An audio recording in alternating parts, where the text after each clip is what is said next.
ஒரு முறை ரசூலுல்லாஹ் ஸல்லல்லாஹு அலைஹி வஸல்லம் அவர்கள் சாப்பிட உட்கார்ந்தாங்க. மனைவி நம்முடைய அம்மா ஆயிஷா ரலியல்லாஹு அன்ஹா அருகாமையில் உட்கார்ந்து விசாரிச்சுக்கிட்டே இருந்தாங்க. சாப்பாடு சுவையாக இருக்கா, நல்லா இருக்கா? எப்போவுமே பெண்களுக்கு புகழ்ந்தால் தான் பிடிக்கும்.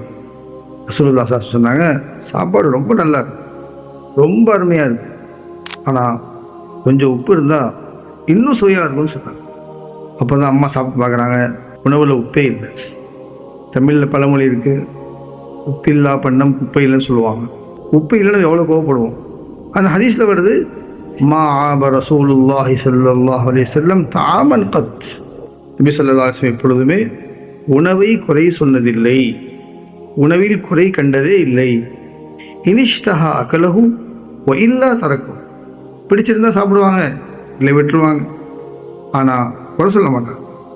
ஹதீஸில் குலமாக சொல்கிறாங்க, உணவில் குறை சொல்கிறது பெரிய பாவம். குறிப்பாக அந்த உணவை சமைச்சவங்களுக்கு பெரிய ஒரு மன உளைச்சல் ஏற்படும். அந்த மாதிரி குறை சொல்லும் பொழுது அல்லாஹ் நமக்கு இது போன்ற நறுகுணங்களை தருவானாக. ஆமீன்.